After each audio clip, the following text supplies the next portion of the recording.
السلام علیکم ورحمۃ اللہ وبرکاتہ۔ امید کرتا ہوں آپ سب حضرات خیریت سے ہوں گے۔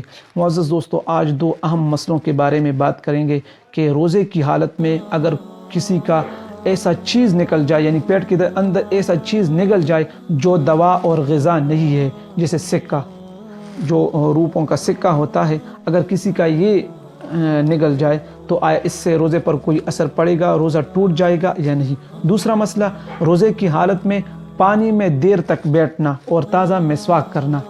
تو دونوں مسئلوں کی وضاحت یہ ہے کہ اگر روزے کی حالت میں کسی کا دوا اور غذا کے علاوہ کوئی اور چیز نگل جائے تو اس سے روزہ ٹوٹ جائے گا، ہاں البتہ اس روزے کی قضا ہے، کفارہ نہیں۔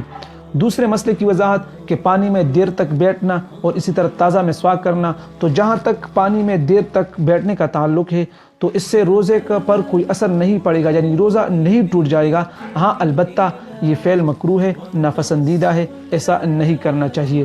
اور تازہ مسواک کرنا، تو روزے کی حالت میں تازہ مسواک کرنا، اس کا روزے پر کوئی اثر نہیں پڑے گا، اور ایسا کرنے سے آپ کو اجر، اور اس لیے کہ مسواک خود ایک سنت ہے، لہٰذا اس کا روزے پر کوئی اثر نہیں ہے، اور روزے کی حالت میں تازہ مسواک کرنا روزے پر کوئی اثر نہیں پڑتا۔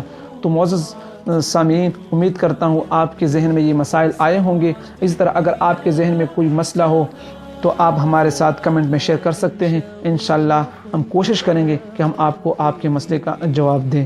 تو اب تک کے لیے اتنا ہی، انشاءاللہ ملیں گے کسی اور موضوع پر۔ اللہ حافظ۔